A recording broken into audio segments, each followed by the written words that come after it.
Welcome to we talk. हमारी मुल्क की सियासत में गैर महज़ब अल्फाज का इस्तेमाल करना, लोगों की पगड़ियाँ उछालना, इज़्ज़तों को नीलाम करना और पब्लिक स्पीचेस में जिस किस्म की गैर महज़ब और गैर आइनी ज़ुबान का इस्तेमाल आम कर दिया गया है और जिस तरह किया गया, जो इसके बानीन हैं यानी कि जो इसके ओरिजिनेटर्स हैं, उनकी तरफ से अगर हम आज भी बैठे देखें तो लेटेस्ट अब ये है कि खान साहब ने जूं ही अपनी वो 26 तारीख को तमाम तर जो उनकी एक्टिविटी है उसके ऊपर जो बात करते हुए उन्होंने कहा कि अब हम असम्बलियों को पंजाब और केपी की गालिबन गवर्नमेंट के हवाले से उन्होंने बात की कि गालिबन वो इस असम्बलियों को डिज़ोल्व करने की तरफ या असम्बलियाँ तहलील करने की तरफ जो है वो उन्होंने पहला कदम रखा। और उसके बाद हमने देखा कि आने वाले 2 दिनों में, गुज़िश्ता 2 दिनों में क्या अपडेट्स हुई और अब हम बैठे जब बात कर रहे हैं और पंजाब गवर्नमेंट के हवाले से भी पहले मोनस इलाही साहब और उसके बाद जो सीएम पंजाब हैं परवेज़ इलाही साहब, उनकी तरफ से भी ट्वीट के ज़रिए खान साहब की तकलीद जो है वो सामने है। उन्होंने कहा जी हम खान साहब की आवाज़ का इंतज़ार कर रहे हैं कि वो जब वो कहेंगे, जूँ ही कहेंगे इस पर अमल जो है वो कर दिया जाएगा। और गालिबन ये चीज़ इस हवाले से वो थोड़ा सा बालाए ताक रख कर ये बात कर रहे हैं कि ये इतना ही आसान है कि जैसे ही खान साहब जो है वो ऐलान करेंगे और इधर ये मामला तय पा जाएगा। जबकि अगर हम नंबर गेम्स की बात करें तो इस वक्त भी पंजाब गवर्नमेंट में पंजाब की असम्बली में जो नंबर्स हैं वो अपोजिशन जो है वो बहुत स्ट्रॉन्ग अपोजिशन है और गालिबन वो जो 10 सीटें जिनकी वजह से जो इधर उधर हो सकती हैं और जो कि बहुत सारे जो आज़ाद उम्मीदवार भी हैं और उनके साथ साथ जो है पंजाब गवर्नमेंट की जो बागडोर जिसने संभाली हुई है अपनी 10 नशिस्तों के होने के बावजूद सीएम पंजाब परवेज़ इलाही साहब जो हैं अगरचे वो तकलीद करते नज़र आते हैं, लेकिन उन्होंने गालिबन ये ज़रूर सोचा होगा कि खान साहब ये किस तरफ इन हवाओं का रुख जो है वो मोड़ना चाह रहे हैं और क्या इसकी हकीकत कोई सामने नज़र आती भी है या नहीं, और इस कुर्बानी का जो असल जो नतीजा है या उसका जो फ्रूट है वो क्या समझते हैं कि क्या किस सूरत में जो है वो जो इनकी इत्तेहादी जमातें हैं उनको मिलेगा। इसके अलावा हमने देखा कि जो गैर महज़ब ज़ुबान जिसका हमने जिक्र किया इनिशली वो बहुत ही अमूमी बात हो गई है। हर वक्त हम कहीं ना कहीं किसी ना किसी प्लेटफॉर्म पर कुछ ना कुछ ऐसे अल्फाज या हम पढ़ते हैं अगर वो ट्वीट की गई हो या वो सुनते हैं अगर वो कहीं पे पब्लिक स्पीच की जा रही हो, खुसूसी तौर पर पीटीआई और उससे मुल्हिका जो भी उसकी लीडरशिप है उस हवाले से, इस हवाले से हम देखें तो जो लेटेस्ट एक ट्वीट के ज़रिए आज़म सवाती साहब ने जो कि पीटीआई के एक रहनुमा हैं अपनी तमाम तर जो भी उनकी वोकैबुलरी थी उसका इस्तेमाल करते हुए बदतरीन अल्फाज का इस्तेमाल किया और बाकायदा एब्यूसिव लैंग्वेज यूज़ करते हुए लोगों को और शख्सियात को जो कि बहुत अहम शख्सियात हैं और पाकिस्तान की बहुत महज़ब और बहुत ही काबिल इज़्ज़त शख्सियात हैं उनके बारे में बात करते हुए जिन अल्फाज का, जिन अब्यूसिव वर्ड्स का इस्तेमाल किया अपनी स्पीच में, वो उसकी मिसाल कहीं नहीं मिलती।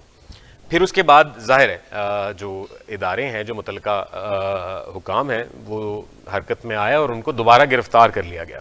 अभी पहले भी कुछ ऐसी ही हरकत उनकी तरफ से की गई थी जिस पे उनकी गिरफ्तारी अमल में आई थी और उसके बाद हमने देखा कि वो अपना एक केस जो है कैसे वो बिल्ड करते रहे और उन्होंने अपनी एक अपील जो है कि उनके साथ बहुत ज़्यादती हुई जो कि वीडियोस जो उनकी लीक हुई हैं उसके हवाले से गालिबन वो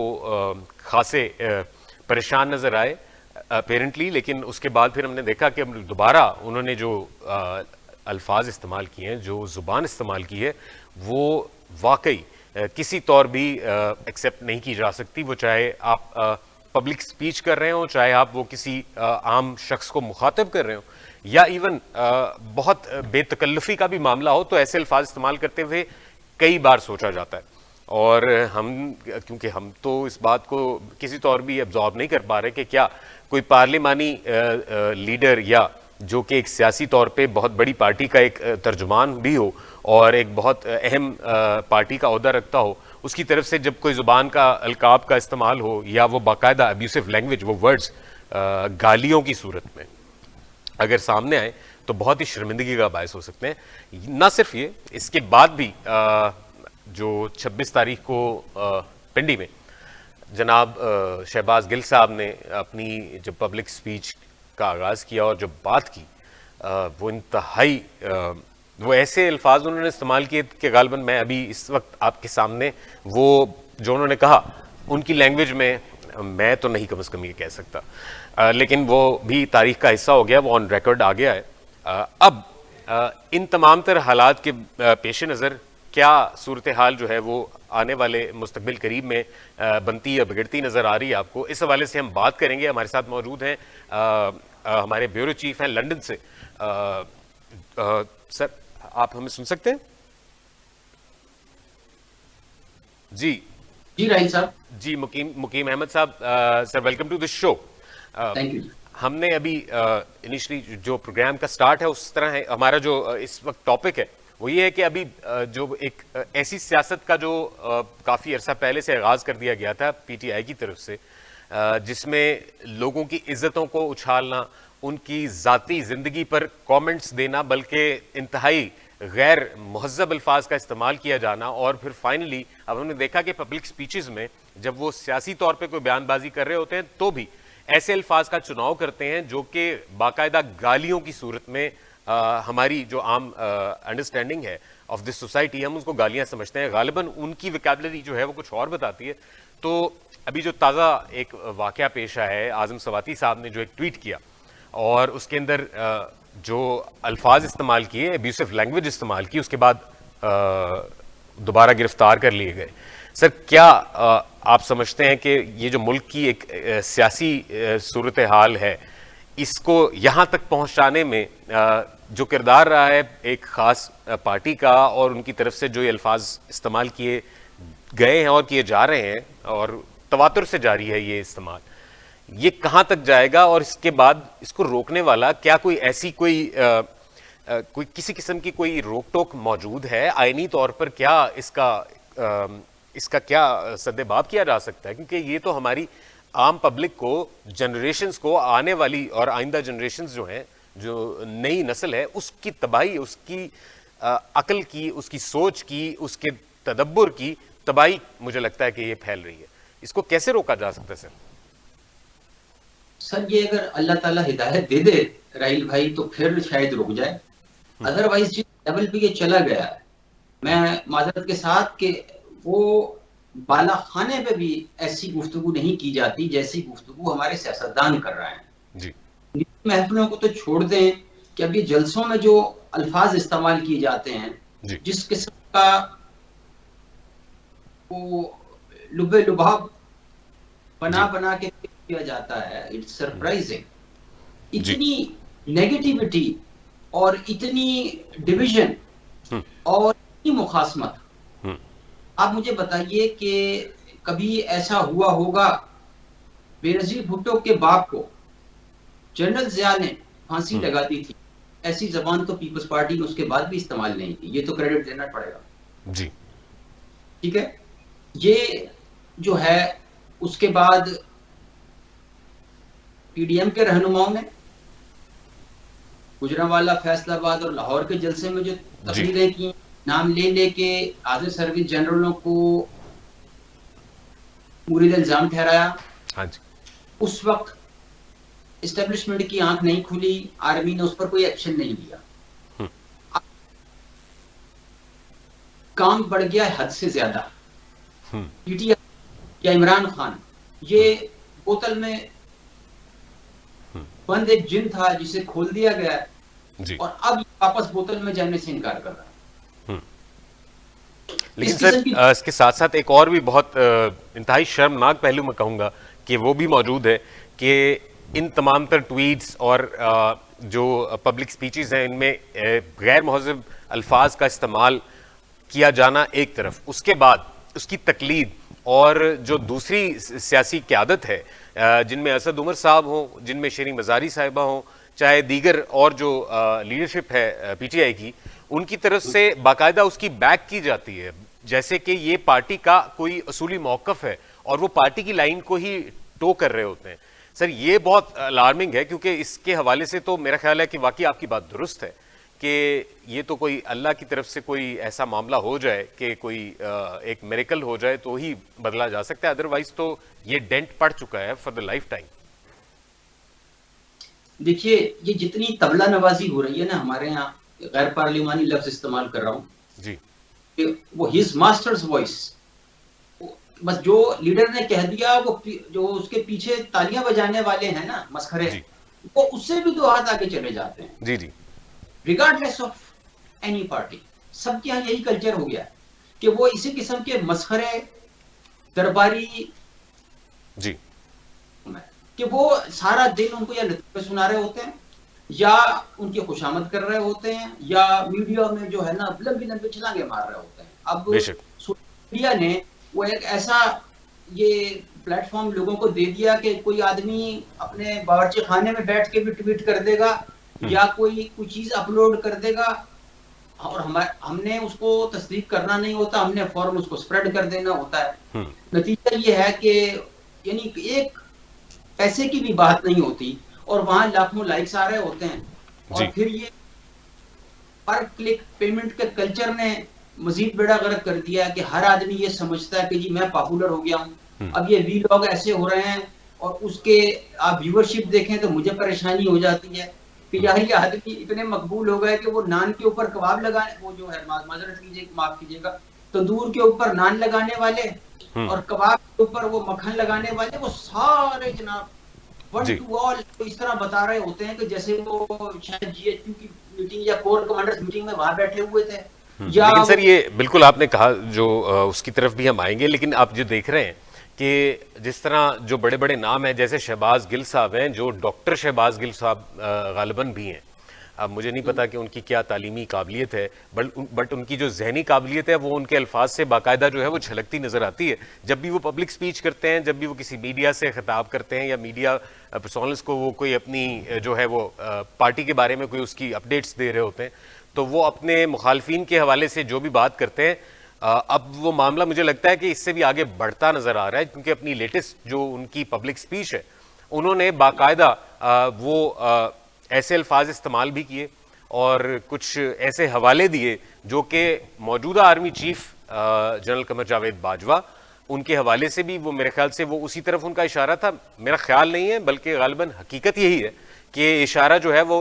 डायरेक्ट उनकी तरफ था। और उसके बाद आने वाले जो चीफ हैं, जो आइंदा आर्मी चीफ हैं जनरल आसिम मुनीर, उनके हवाले से भी उन्होंने जो बातें की हैं और जिस तरह उन्होंने बातें की हैं, अब ये क्योंकि पीटीआई क्या उनका बड़ा खासा रहा है, वो अपने आप को बड़ा डिस्टिंक्टिव कंसिडर करवाते हैं। वो कहते हैं हमारे पास PhDs भी हैं, हमारे पास जो ऐसे इकोनॉमिस्ट भी मौजूद हैं जैसे जो कि बड़े बड़े इदारों के CEOs तक रहे हैं, और हमारे पास वो अक्ल है, हमारे पास वो खूबसूरत जो है एक डायरेक्शन जिसको हम कहें तो गालिबन वो गलत नहीं होगा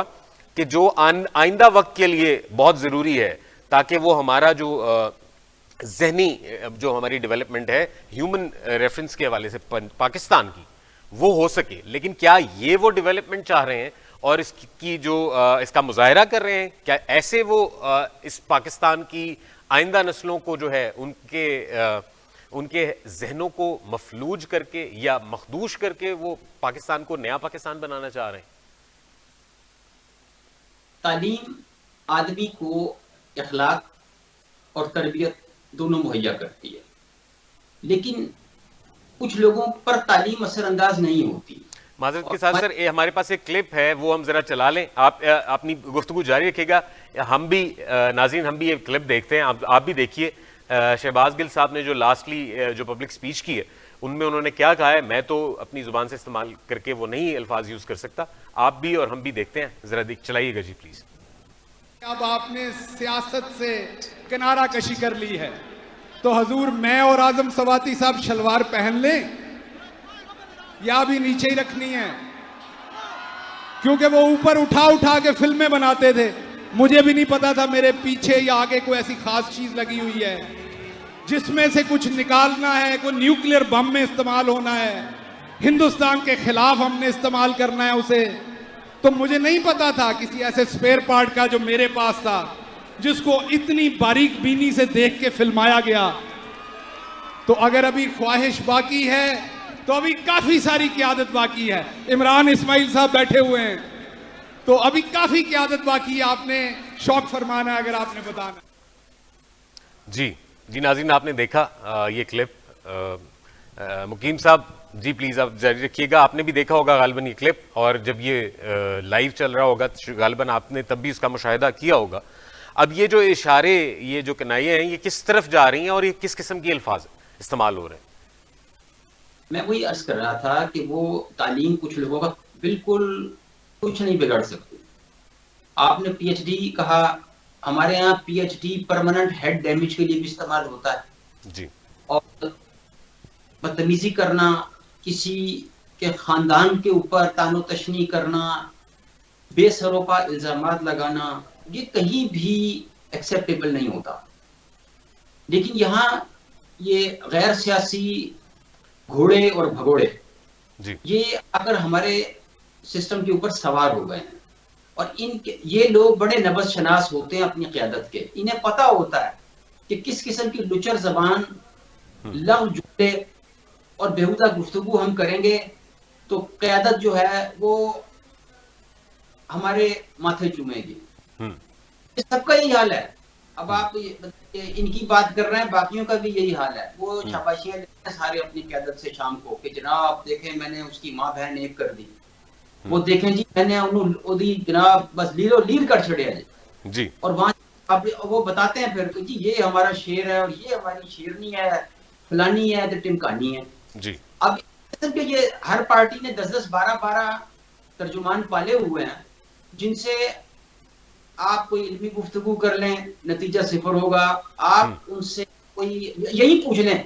किसी से भी, किसी भी पार्टी के ये तर्जुमान जो नाच रहे हैं ना एक एक टांग पे खड़े होके सुबह शाम टेलीविजन की स्क्रीनों पे, उन्हें पूछें कि जनाब चलें फर्ज करें आज इलेक्शन होते हैं, कल होते हैं, आप क्या प्रोग्राम है आपका मुल्क के लिए? सर एग्जैक्टली वो जो प्रोग्राम है या वो जो मंशूर है जो आइंदा वक्त के लिए पाकिस्तानियों से जिसकी कमिटमेंट करेंगे, और वो उस बुनियाद पे अपने वोटर्स को एंगेज करके वोटिंग डे के हवाले से तैयार करेंगे, और फाइनली वो समझते हैं कि वो इतनी एंटिसिपेशन होगी कि वो एक अक्सरियत लेने में कामयाब हो जाते हैं और दोबारा असम्बलीज में जाके बैठते हैं ट्रेजरी बेंचेस पे। ये अभी कबल क़यास, मैं कहूँगा कबल वक्त क़यास आराई होगी, और हमें कोई ऐसी स्ट्रैटेजी तो नज़र नहीं आती किसी भी तरफ से, चाहे वो इस वक्त पीडीएम की भी जो गवर्नमेंट है उनकी तरफ से जो जवाबी कार्रवाइयाँ चल रही हैं, जो इन तमाम तर डिस्कशंस की जो उनकी तरफ से जो रिस्पॉन्स आता है वो भी खासा काबिल मुशाहिदा है। उसके हवाले से भी अगर हम बात करें तो उनकी भी जो तहजीब कहीं रह गई होगी वो बहुत ही दूर रह गई नजर आती है। और उन्होंने भी कुछ बाकायदा ऐसे तर्जुमान जो हैं, जैसे हमने माजी में देखा पंजाब गवर्नमेंट के भी तर्जुमान रहे हैं पीटीआई की तरफ से, उनको भी मेरे ख्याल से किसी ऑन स्पेशल ड्यूटी असाइन किया गया था उनको ये पोर्टफोलियो, जिनमें शहबाज गिल साहब भी रहे हैं, जिनमें उनसे पहले जो हैं भी एक साहब मौजूद रहे हैं, बगैर किसी तारुफ के मोहताज हैं। उनके हवाले से भी बात करें। अब क्योंकि इस वक्त जो सूरत हाल है, जो वफाक की भी जो रिप्रेजेंटेशन, उनकी भी जो स्पोक्समैन हैं, उनकी तरफ से भी जो सिर्फ एक ही उन्हें मुझे लगता है पोर्टफोलियो, उनका सबसे बड़ा काम जो उनको दिया गया है वो रिस्पॉन्ड करना है इन तमाम तर बातों को जो कि पीटीआई की तरफ से या उनकी सबसे बड़ी ऑपोजिशन की तरफ से की जाती हैं। बालाए ताक रखकर उन तमाम तर अक़दारों को, तहजीब को और आइन को हम ये जो हम अल्फाज इस्तेमाल करते हैं, जिस किस्म के ये लीडरशिप, इसको थड़े की सियासत अगर कहा जाता है तो गालिबन बड़ा बजा कहा जाता है। तो अब मुझे बताइए, ये सियासत तो अब आ गई है आपके पार्लियामान में, और ये पार्लिमानी लीडर्स हैं जिनकी हम बात कर रहे हैं जो ये अल्फाज इस्तेमाल करते हैं। तो क्या आप समझते हैं कि पाकिस्तान का कोई मुस्तकबिल है, वो तहजीब याफ्ता होगा, वो डेवलप्ड वर्ल्ड की किसी भी कैटेगरी में कहीं पे लाए करेगा, और अगर नहीं करेगा तो पाकिस्तान कहां खड़ा है? सर मैं तो गिरावट ही गिरावट देख रहा हूं। ये अभी देखिएगा जब इलेक्शन कैंपेन खुलेगी जी, तो अभी तो ये एक दूसरे के सिर फाड़ रहे हैं, उसके बाद इन्होंने जेरे जामा तक फाड़ देने। सर वो जिक्र तो करते रहे इन चीजों का, बिल्कुल, ये करते तो हैं, कहते तो हैं। यही है ना, अब यही होना है, आपको प्रोग्राम नहीं मिलेगा,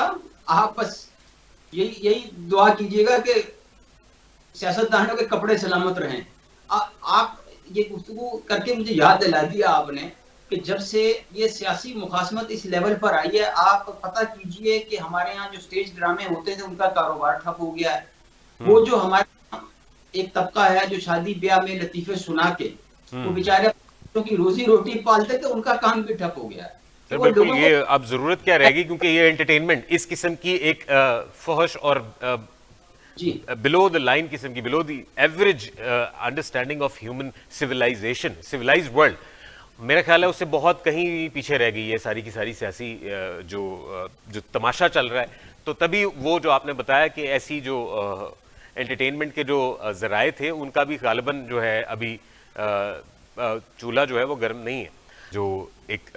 डायरेक्शन दे दी गई है इस पूरी की पूरी कौम को, और सियासी तौर पे जो लीडरशिप है उनका क्या इस वक्त जो है लाए अमल है, जो हिकमत अमली सियासी तौर पे अपनाई हुई है मुल्क की सबसे बड़ी जमात जो अपने आप को क्लेम करते हैं उन्होंने, उसमें अल्फाज के चुनाव की हम बात कर रहे थे। फिर हम बात कर रहे थे ऐसी गैर महज़ब किस्म की जो ट्वीट्स हैं जिनमें बाकायदा एब्यूसिव लैंग्वेज, गालियां जो हैं वो आपको नजर आएंगी। वो बहुत बड़े बड़े हुकूमती ओहदों पर फाइज रह चुके हैं, जो सेनेटर्स रहे हैं इस मुल्क में, उनकी तरफ से इस किस्म के गैर महज़ब अल्फाज का इस्तेमाल, और उसके बाद उनकी ही लीडरशिप की तरफ से उन तमाम तर जो ट्वीट्स हैं या इस किस्म की जो लाइन टोकी गई है उसकी तकलीद या उसको बाकायदा बैक करना जो है, मेरा ख्याल है बड़ी वाजे एक हिकमत अमली नजर आती है हमें इस पार्टी की तरफ से, पीटीआई की तरफ से और उनकी लीडरशिप की तरफ से। जबकि वो क्लेम ये करते हैं कि वो मुल्क की तकदीर बदलेंगे, वो मुल्क में वो मुआशरा कायम करेंगे जो इस्लामी इक़दार के लिहाज से रियासत मदीना को रिफ्लेक्ट करेगा।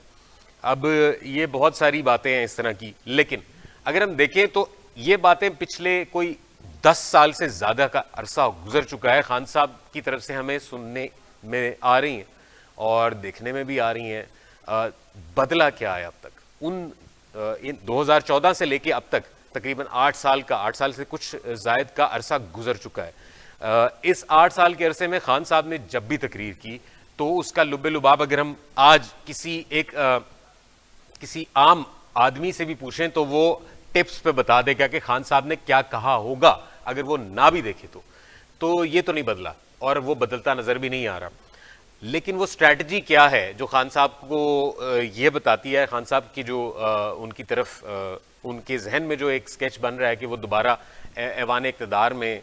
जाएंगे और उनको वो मैंडेट मिलेगा जिसके हवाले से वो अपनी तमाम तर जो रीसेंट स्पीचेस हैं वो उसका हवाला देते रहें और वो बताते रहें कि मकबूलियत जो है मेरी वो उसका ग्राफ कहाँ पहुँच गया है और मेरे पीछे जो अवाम का हजूम है जो कि काफ़ी उसकी एब्सेंस हमने देखी अभी रिसेंट जो हकीकी आज़ादी मार्च के हवाले से अगर बात करें तो उसमें भी फिर एक वाक़या हुआ, लेकिन उस वाक़े के बाद भी कोई मोमेंटम जो पहले नहीं था, पहले से ही एब्सेंट था। मज़ीद भी मेरा ख्याल से खान साहब जो हैं अगर हकीकत पसंद हो और हकीकत पर अपनी बात की जाए तो गालिबन वो मोमेंटम आज तक भी विजिबल नहीं है। अब वो कैसे जल्द कबल वक्त इंतखाबात की जो वो उनकी एक बहुत बड़ी डिमांड है और उस हवाले से वो अब तक जो प्रेशर बिल्ड कर रहे हैं जिसमें उन्होंने अभी पंजाब गवर्नमेंट को और केपी गवर्नमेंट को भी जो है डिसॉल्व करने की तरफ जो है इशारे दिए और वहाँ से भी रिस्पॉन्स जो है बड़ा पॉजिटिव आया। अब अगर हम बात करें कि ये सारी की सारी बातें हमें क्यों इस तरफ ले जाती हैं, हम हंसी भी आती तो कितनी आती कि अब हंस हंस के भी दिमाग जो है एक अलार्म बजा चुका है कि अब शायद ये हमें सीरियस लेने की ज़रूरत है उन तमाम तर इदारों को, उन तमाम तर हुकाम को कि जिनकी जिम्मेदारी है कि वो आने वाले वक्त के जो मेमार हैं, जो हमारी नौजवान नस्ल है, उनकी जो कैरेक्टर बिल्डिंग है, उनकी जो ब्रेन डेवलपमेंट है, उसके अंदर इस किस्म का मवाद फिल्टर हुए बगैर ना जाने दिया जाए। लेकिन हमने देखा कि ये वक्त से बाहर हो चुका है, वक्त से आगे चली गई है बात। मुकीम अहमद साहब हमारे साथ लंदन से मौजूद हैं, वो भी हमसे इत्तफाक कर रहे थे। सर, अगर बात की जाए जो इस वक्त जो स्ट्रैटेजी है पीटीआई की वो मुझे, और साथ साथ उनके जो ओपोनेंट्स हैं, जो इस वक्त पीडीएम की तमाम तर जमातें हैं और उनके रिप्रेजेंटेटिव्स हैं और वुज़रा हैं, वफाकी वुज़रा हैं, उनकी दोनों की जो स्ट्रेटजी वो यही नजर आती है कि एक जो है वो एक पत्थर फेंकता है दूसरे की तरफ और वो कहता है जी तुम क्योंकि जालिम हो तो तुम्हें ये पत्थर पड़ेगा, और दूसरी तरफ से भी एक ईंट या पत्थर ही आती है। और ये स्ट्रेटजी डे टू डे की बेसिस पे चल रही है कि आपने कोई पॉलिसी एज सच जो है वजह नहीं की, ना आप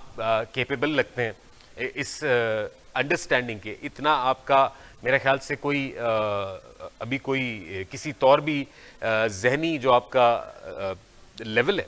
जो आपका इंटेलेक्चुअल लेवल है, वो आपकी ट्वीट से और इस किस्म की जो आपकी जुबान और अल्फाज का चुनाव है उससे जाहिर होता है। तो इस सूरत हाल में सर, चाहे वो पीडीएम हो चाहे वो ये पीटीआई हो, आपको क्या लगता है कि अगर दोनों में से कोई भी पार्टी या दो पार्टीज जो इक़्तिदार का जो आवान है उसको जो है उसमें घर कर लेती हैं, दोबारा वो उन हलकों में बैठती हैं, तो क्या वो पॉलिसी जिसकी ज़रूरत है या वो अक्ल जिसकी बुनियाद पे वो पॉलिसी मेकिंग की जाती है वो तो नापैद है, तो कौन करेगा वो पॉलिसी, बनाएगा कौन? सर वो देखिए, हमारे यहाँ सियासी पार्टीज में ना तहकीक का कोई विंग होता है जी, ना कोई थिंक टैंक से वो इस्तेफादा करते हैं। इसी तरह फसली बटेरे आके ज्वाइन कर लेते हैं, ऐसे ही मुंशी टाइप आदमी बिठा के वो मंशूर घर देते हैं कि हम इतनी नौकरियां देंगे, हम यूं करेंगे और हम फला करेंगे। यानी ग्राउंड रियलिटी से जिस चीज का ताल्लुक ही कोई नहीं होता, वो सबस बाग दिखा के अवाम को ट्रक की बत्ती के पीछे लगा के 5 साल इक़्तिदार पूरे करके फिर और सारा वक्त वो यही कहते रहते हैं पिछली हुकूमत खा गई, हमें कुछ नहीं मिला, हम। लेकिन सर एक बात बड़ी, बिल्कुल आपने कहा कि पिछली गवर्नमेंट पे सारे तोपें चला देते हैं और उसी पे सारा का सारा मलबा फेंक देते हैं कि जी हमारा तो कसूर नहीं है, हम तो बंद थे। लेकिन सर अभी क्योंकि हम जो बात कर रहे हैं वो तो हमारी इन तमाम तर मामलात के बावजूद कोई सूरत हाल फ्यूचर के हवाले से बनती क्योंकि नज़र नहीं आ रही, तो इस हवाले से क्या आप समझते हैं कि किसी और डायरेक्शन से जो कि पावर स्टेक होल्डर्स हैं, कोई ऐसा एक्स्ट्रावेगेंट शॉट खेला जाने की आप क्या समझते हैं, कोई प्रोविजन नजर आती है आपको? वो सर जी वो अगले हाथ जोड़ जोड़ के जान छुड़ा रहे हैं वो यानी वो कंबल तो मैं कंबल को नहीं छोड़ रहा और कंबल मुझे नहीं छोड़ रहा, हमें ये समझ नहीं आ रही। हाँ, बात तो बड़ी आपने सही की है। तो ये तो ऐसे खाम खा एक जो है ना एक फजूल का वो यानी एक हमारे यहाँ वो बना हुआ है, बस उठते हैं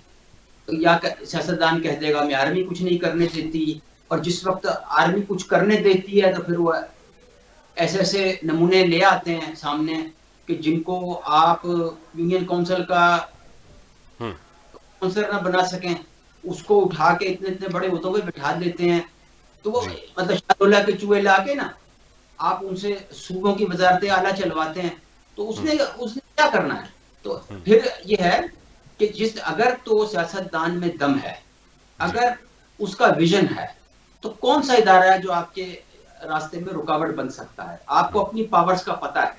आप ये कहते हैं कि वो फलां ने मुझे डरा दिया और फलां ने फोन कर दिया, आपके पास पूरी पावर है एग्जीक्यूटिव के। आप अगर कोई आदमी गलत करता है तो आप उसका कोर्ट मार्शल भी कर सकते हैं। और दबते क्यों फिर तुसी? तो अगर वो हमारे यहाँ कहते हैं ना कि अगर आप चोर नहीं है तो फिर डर किस चीज का है? तो ये अब आप अपने अख्तियारात खुद इस्तेमाल नहीं करते, आप अपने इख्तियारात का जायज इस्तेमाल नहीं करते, और फिर आप ये तवक्कुल करते हैं कि कोई मुजस हो जाए और मुझे छेड़े कोई ना, मुझसे जवाबदेही ना हो, मेरा एहतसाब ना हो जी। तो ये बड़ा मुश्किल है। बिल्कुल ठीक। अब इस वक्त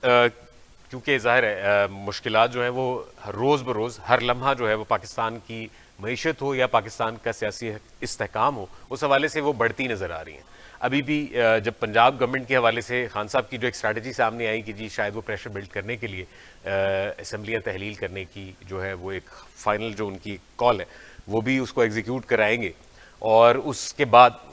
जो परवेज़ इलाही साहब ने, उससे पहले मोनस इलाही साहब ने ट्वीट्स के ज़रिए जो है वो लब्बैक कहते हुए कहा कि हम इमरान खान साहब की सिर्फ कॉल का इंतज़ार कर रहे हैं और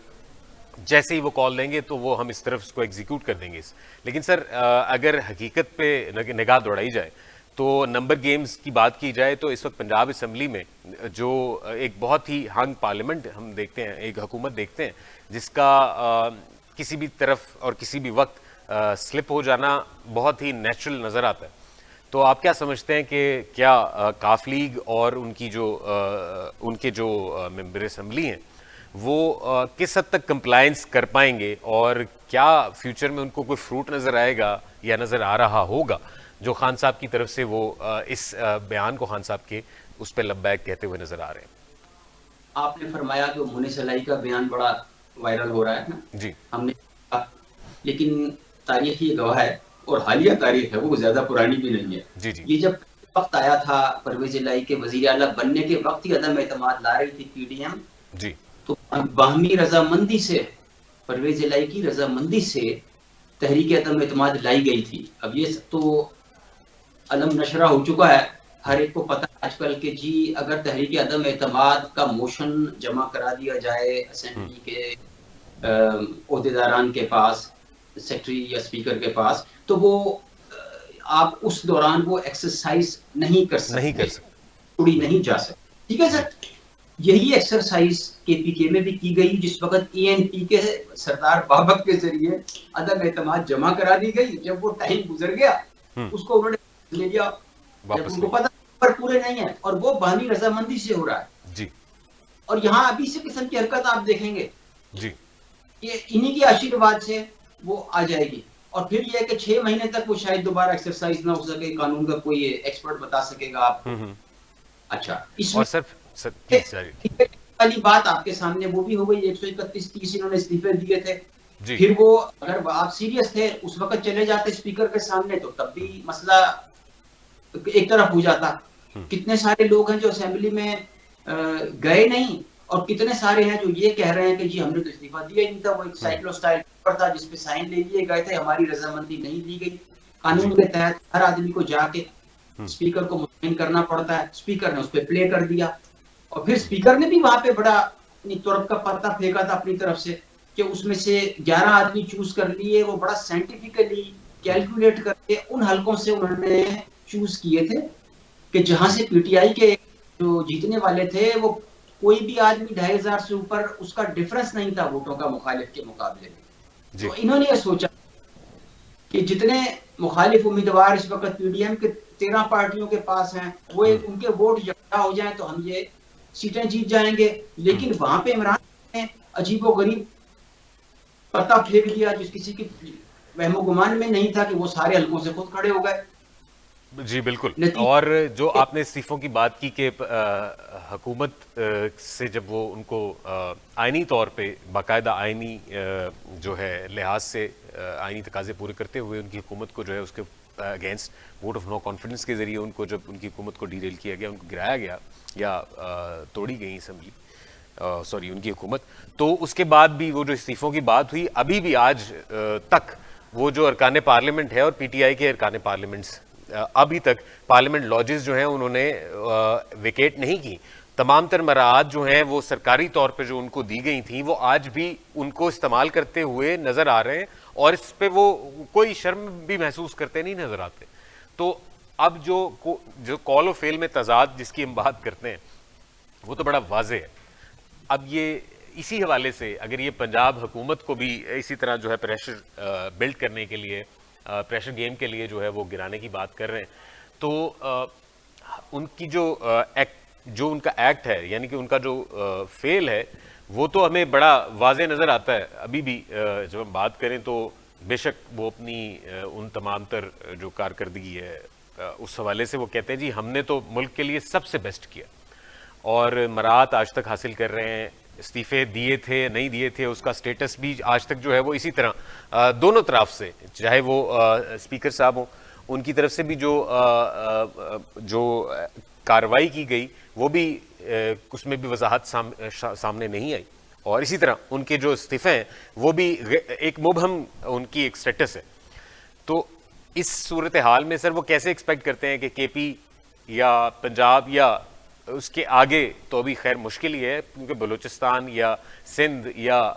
जीबी मुझे तो नहीं लगता कि वहाँ पे किसी भी तौर उनकी ये बात चलेगी तो आप क्या समझते हैं, ये क्या कंप्लाइंस होगा और कैसे होगा? क्या लेन देन होगा? क्या वो वजारत आला जो है, वजीर आला फिर दोबारा काफली के में नजर आएंगे अगर ऐसा हुआ तो? देखिए, आप इसमें अगर हुकूमत में दम होता तो वो जी उनके इस्तीफे मंजूर करके सारी सीटों पे इलेक्शन करा देती। जी तो यहाँ तो ये हाल सादिक आती है कि कुछ लोहा खोटा और कुछ लोहार खोटा। हम्म, तो दोनों तरफ से ये एक अनडिस्क्लोज्ड जी क्या वो पैक्ट है, पैक्ट मतलब कि जी अंडरस्टैंडिंग है, यूं कह लें कि तू मैनू कुछ ना कहीं तो मैं तेनू कुछ नहीं कहूंगा। सर, ये जोड़ तोड़ तो अभी भी चल रहा है। अभी ऐसी कुछ जराए से हमें भी हम तक भी ये खबरें पहुंच रही हैं कि सेटलमेंट हो रही है और शायद पंजाब की गवर्नमेंट जो है वो मुस्तकबिल करीब में अब पीटीआई और उनके जो इत्तेहादी हैं उनके पास से स्लिप हो जाएगी। तो आप क्या कमेंट करते हैं इस पर, क्योंकि हमारा वक्त जो है प्रोग्राम का खत्म है। क्विक कमेंट अगर आप इस बात पे कर सकते। देखिए जी, अभी तो वो दुनिया की तारीख का शायद सबसे लंबा असेंबली का इजलास जारी है वहां पे पंजाब असेंबली में। जी 41वां इजलास जो 4 महीने से चल रहा है, इसको जब तक इख्तिताम पजीर नहीं करते स्पीकर, जी उस वक्त तक कोई और मूव हो नहीं सकती। उसके अलावा उनके पास अभी काफी हरबे हैं, सही, ट्रिक्स मौजूद हैं कि ठीक, अभी किसी ने हंगामा आरई की और उन्होंने उसे 10-15 इजलासों के लिए बर्खास्त कर दिया। 15 आदमी बिल्कुल अभी तक सस्पेंड हैं। अब वो लीगल पोजीशन उनकी क्या होगी अगर फर्ज करें वो तहरीक अदम एतमाद ले आते हैं, तब क्या होगा? दूसरा ऑप्शन बिल्कुल ठीक। उनके पास। मुकीम मैम साहब, thank you so much for your time. हमारे प्रोग्राम का वक्त खत्म हुआ था नाजरीन। अगले प्रोग्राम तक के लिए मुझे इजाजत दीजिए। अल्लाह हाफिज।